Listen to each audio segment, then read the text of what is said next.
Our viewers in North America and around the globe. My name's Mike Embley. Our top stories. Thawing relations. North and South Korea agree to march under one flag at the Winter Olympics. War-weary Syrians return to their homes in government-controlled Aleppo. But after 8 years of conflict, little of their old lives is left. Destruction here is overwhelming. Time, money, some of this will be rebuilt. But so many lives have been shattered too. After a turbulent 12 months for Donald Trump, back on how the president continues to polarize opinion. And sharing a stitch in time. For the first time in 950 years, France is to let the Bayeux Tapestry leave its shores to come to the UK.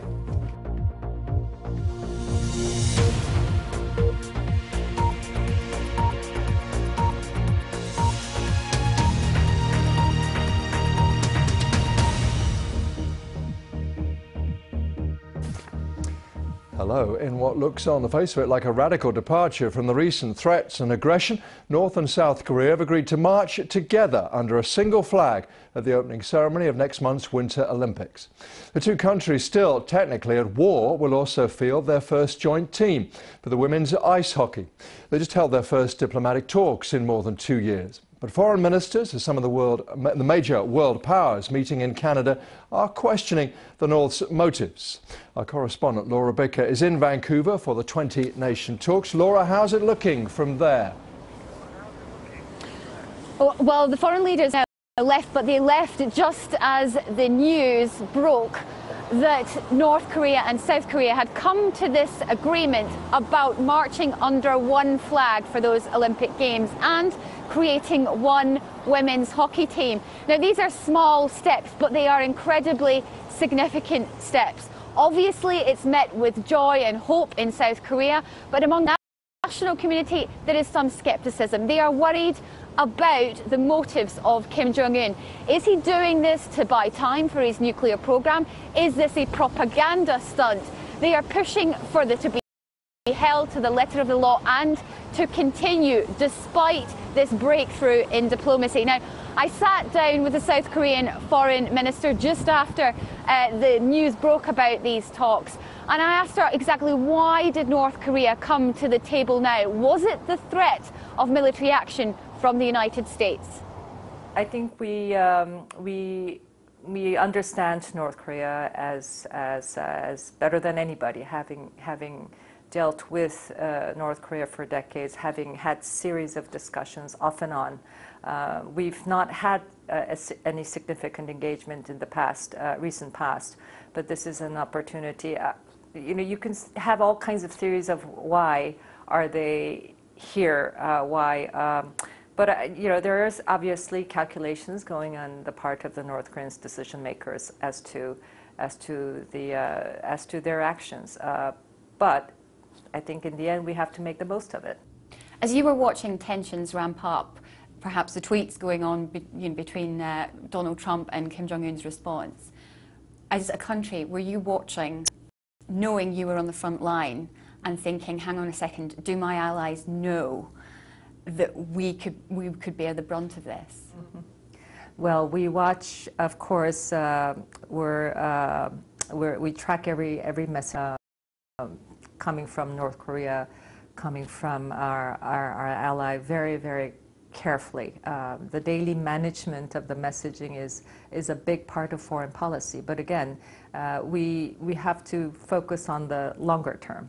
And I think the longer term is that on the denuclearization goal, we're very much on the same page with our American ally, but in fact the entire international community. The denuclearization objective is written into these series of Security Council resolutions, and it commits everybody, all UN members, towards that. This is almost bobsleigh diplomacy, but the South have managed to bring the North to the negotiating table and the slopes of Pyeongchang. The question that many people are asking is, can they keep them there after the Olympics is over? And certainly there's still numbers of challenges ahead. First of all, nuclear issue is not on the table yet. North Korea refuses to talk about it. Neither are they wanting to talk about the issue of divided families. There are 61,000 families between North and South that have been split since the war, and there are fears that many will die before seeing their relatives. There are so many issues to get through. This is a breakthrough, but it is a very small breakthrough, and the leaders are leaving Vancouver knowing there's such a long way to go. Laura, thank you very much indeed for that. Laura Bicker there, our South Korea correspondent. Now let's run up some more of the main news for you briefly. A multiple suicide bomb attack in northeast Nigeria has killed at least 14 people. Dozens were wounded in the blasts on the outskirts of the city of Maiduguri. 4 bombers detonated their devices in a park and a market. It's the third attack in 3 days in the region, which is at the centre of the Boko Haram Islamist insurgency. Britain is to up its contribution towards border controls in France and commit to taking more migrants, especially unaccompanied minors. The money will be spent on fencing, security cameras and body scanners at Calais and other Channel ports. The deal will be announced at the Anglo-French summit on Thursday. Questions are being raised in Venezuela about the government's account of the killing of Oscar Perez and 6 others on Monday. The dissident former police officer and movie actor used social media while the operation was underway to say they were unable to surrender because police would not stop shooting. A meeting of Turkey's top security body has recommended extending the state of emergency. It's the 6th time since the failed coup in July 2016. President Erdogan chaired the meeting, though Parliament still needs to approve the extension. At least 50,000 people have been arrested since the attempt to overthrow the president. Fighting is intensifying in Idlib, the last Syrian province still in rebel hands. But as the conflict enters its 8th year, all main cities are in the hands of President Assad's forces, including the city of Aleppo. Our chief international correspondent, Lise Doucet, reported from Aleppo in the last days of the fighting a year ago. She's returned to the ancient city to see what's changed since. Dawn holds little fear now for the city of Aleppo. Gone are the warplanes here, and a train now runs from east to west. Aleppo is back in government hands. Its tallest building leaves you in no doubt. Nor do the songs school children sing in praise of their president in the area once held by rebels. Not just education, re-education. A daily rhythm returns for 12-year-old Rayhan. Her school was controlled by hardline Islamist groups. I didn't go to school during the war because of the shelling, and there were armed men in the building. We didn't learn anything at all. This is what we saw here in the last days of battle. The smell of explosives still in the air, buildings flattened by Syrian airstrikes. Now safe enough for people to start coming back. Khalil is one of the first on her street to bring her family home. Like many others, she's returning from a government area. A small flat with no electricity, no running water. It was so hard to see the damage, she tells me. We're rebuilding bit by bit, whenever we earn a little money. Her husband's face says it all. The life he knew is gone, that they all knew. Life is slowly returning to these streets. You see the signs of it everywhere. But the destruction here is overwhelming. Time, money, some of this will be rebuilt. But so many lives have been shattered too, and possibly beyond repair. This is all that's left of the industrial zone at the edge of the city, once Syria's economic heartland. There's still fighting here, the front line only a few hundred meters away. Basil Nasri's factory was damaged and looted by rebel forces. My family's life is destroyed. It's terrible. All the factories here were, more than 1,000. A very few still lie silent. It will take many billions to rebuild Syria, How can a broken country do that? It takes money, but as we must say, we need all countries release the sanctions. You want the sanctions lifted on Syria? Yes, lifted on Syria. The West says that won't happen until the war is over. Now, we are going to finish it. We are going to finish it. The end of battle in this ancient city turned the tide of war in President Assad's favor. 1 year on, it's not over yet. And so many lost so much. This great city may never be the same. Lise Doucette, BBC News, Aleppo. There has been more powerful testimony from women who were sexually abused by Larry Nassar, former team doctor for USA Gymnastics. He has admitted abuse, and almost 100 women are giving victim impact statements at his sentencing hearing. He's already serving 60 years in jail for child pornography offences. Our correspondent Rajini Vajanathan was at the court. It's been another very emotional day of testimony here at the court in Lansing, Michigan, as survivors of Larry Nassar's sexual abuse have been speaking out as part of this sentencing hearing. Now, I spent some time in the court earlier today. One thing that I was struck by was the sense of collective empowerment that these now have as they all come together and share their stories. And the court was filled with some of these women who have now obviously grown up. They were supported by their husbands and their parents. All share their stories, some anonymously. Now, I was speaking to some survivors as well outside the courtroom, and one thing that seems to be a common thread is that these were all very young women. They were gymnasts who trusted Larry as a doctor. But when they went into that medical treatment room, he violated their innocence. And so for these women, this hearing is very important. It's giving them a chance to have their voice and for action to finally... Rajini Vajanathan for us there. President Trump's former chief strategist, Steve Bannon, will not appear before a grand jury in the special counsel investigation into links between the Trump election campaign and Russia. US media... Bannon has struck a deal to meet with Robert Mueller and his team instead. Our correspondent David Willis is in Washington, D.C. David, help us understand all this. So Bannon had been subpoenaed to appear before a grand jury, summoned to appear. It looks more and more as if that was a way to put pressure on him, doesn't it? But this way, he does get to have his lawyer with him. Absolutely. An exercise perhaps in leverage over on the part of Robert Mueller's team, Mike, you might think, wouldn't you? Because Steve Bannon has now agreed, in the light of that subpoena, to sit down with Robert Mueller's investigative team. That means it'll be an interview conducted in a much more environment, and as you say, one in which his lawyer can be present. If he had to go before a grand jury to testify, there would have been no involvement of a lawyer. Steve Bannon is a person of interest, if you like, not only on the part of Robert Mueller's team, but 3 congressional committees are currently investigating alleged links between the Trump administration and the Russians.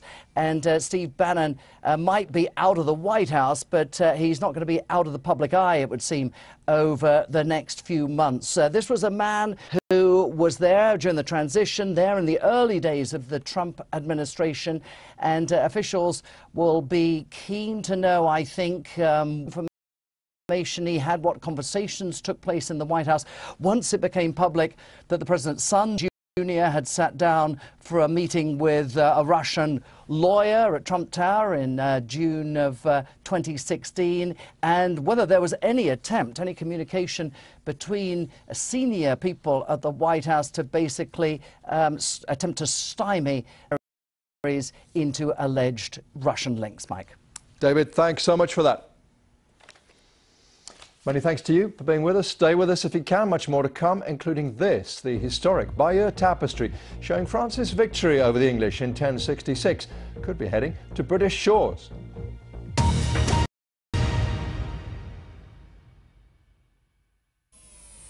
Day one of Operation Desert Storm to force the Iraqis out of Kuwait has seen the most intense since the Second World War. Tobacco is America's oldest industry, and it's one of its biggest. But the industry is nervous of this report. This may tend to make people want to stop smoking cigarettes. There is not a street that is unaffected. Huge parts of Kobe were simply demolished as buildings crashed into one another. This woman said she'd been given no help and no advice by the authorities. She stood outside the ruins of her business. Tens of thousands of black children in South Africa have taken advantage of laws passed by the country's new multiracial government and enrolled at formerly white schools. Tonight sees the 9,610th performance of her long-running play, The Mousetrap. When they heard of her death today, the management considered whether to cancel tonight's performance. But Agatha Christie would have been the last person to want such a thing.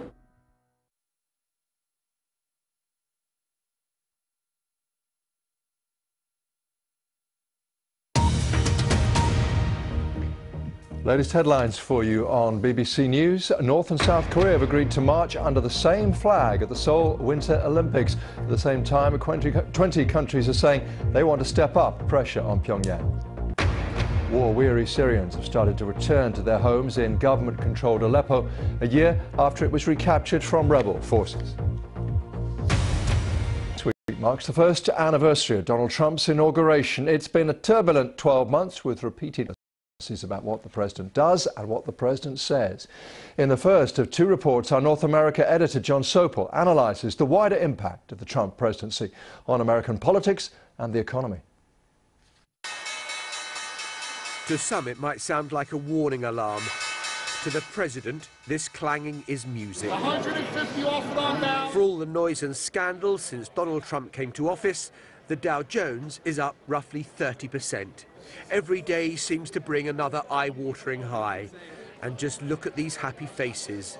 And if you're an investor, if your pension is in the stock market, you're going to forgive an awful lot from this president.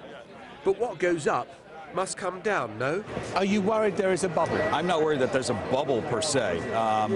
Is there a correction that could happen? Certainly, but there's certainly enough money out there that could, fill and backstop any kind of correction lower.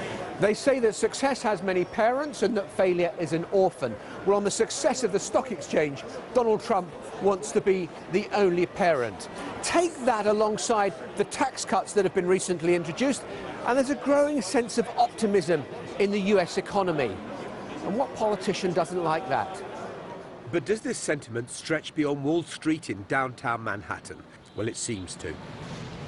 This is Wall Street in a town called Newnan in the southern state of Georgia.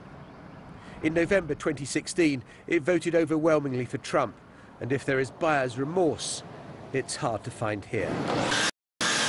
Daniel Lichty owns a building firm in the area and says he can't remember a time when business was so good. I'm excited for 2018 and what coming ahead of us. The calls, like I said, are just out there, and trying to figure out how to get all this work done is our next stage. But so that means it's going to be a strong year. But does this optimism stretch beyond construction? Is it anything to do with Donald Trump? Newnan is an attractive town built around the house in the town centre. So what's the verdict of voters? We brought together Trump supporters and opponents. The thing that I do like about Trump, what you see is what he is. And he's not putting on a show for the public. I think what he's done is absolutely phenomenal, and for our economy, it's growing. Donald Trump inherited a great economy from Barack Obama. Recent acts like the Tax Cut Act are going to do long-term damage to the economy. But what do they think of his behaviour, particularly it seemed on matters of race? After neo-Nazis clashed with anti-racism protesters in Charlottesville, the president equivocated on who was responsible. But you also had people that were very fine people on both sides. When black American footballers protested, this. Get that son of a bitch off the field right now. And then there were the tweet storms. US media described as the enemies of the people. He boasted that his button was bigger than Kim Jong-un's.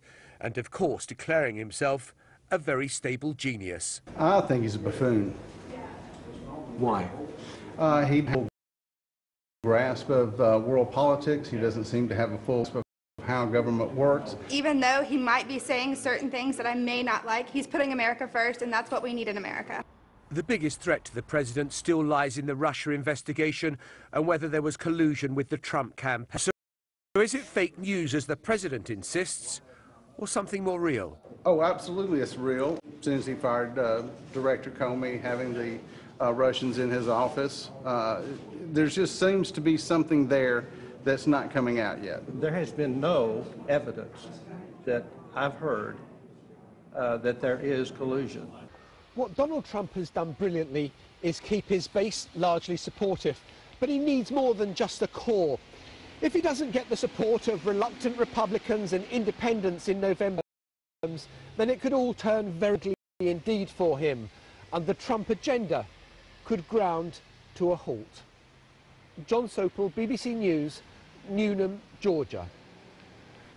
Former Senate Majority Leader Bob Dole has received one of America's highest civilian awards. He's 94. He's been awarded the Congressional Gold Medal.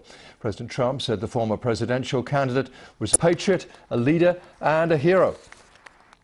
Police in Portugal and Spain say they've broken up an international drug smuggling ring that was bringing in cocaine from South America hidden in boxes of fruit.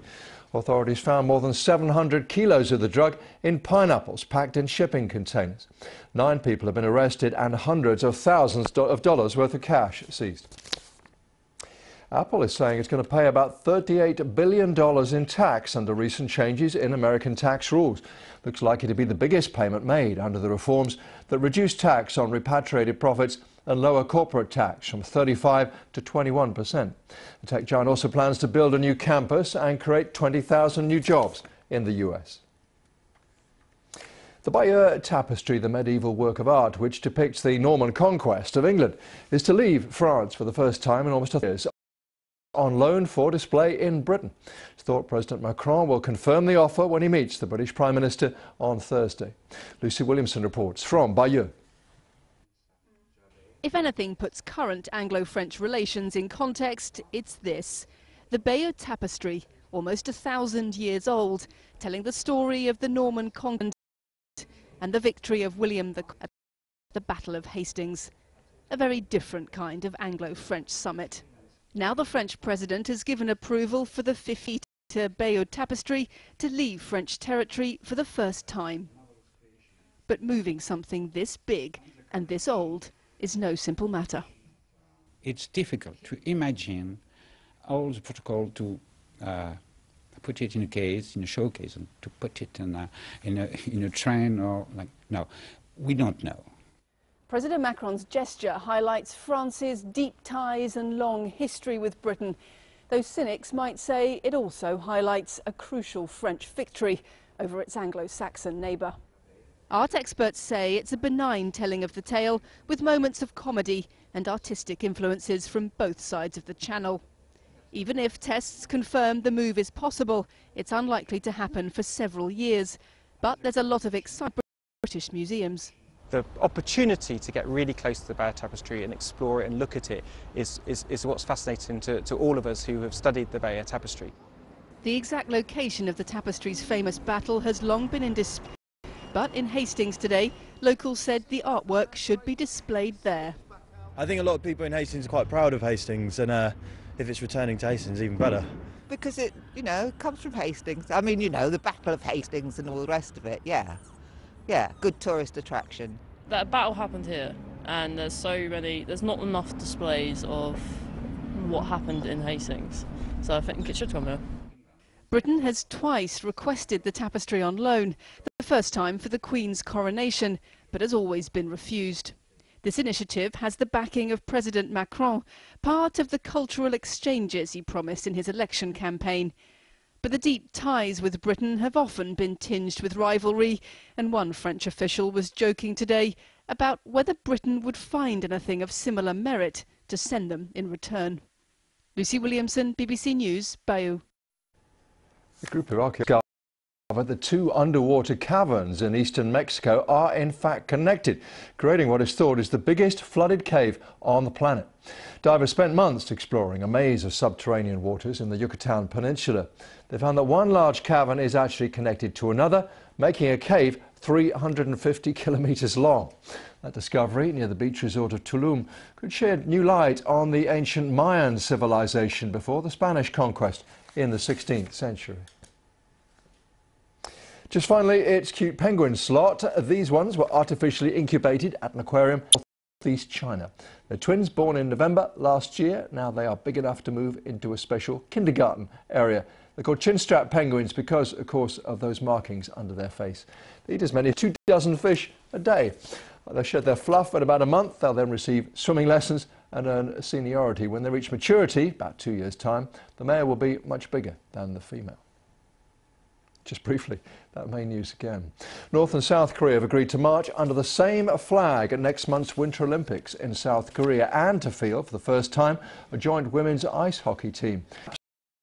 Of a thaw in relations, which began when the North Korean leader Kim Jong-un offered to send a team to the Games. Two neighbours have just held their first talks in 2 years. Very few of their team will be athletes, but there'll be more than 500 musicians, cheerleaders and officials who will travel south. World leaders meeting in Vancouver have said they are suspicious of the North's motives in all this. That's it for now. Thanks for watching.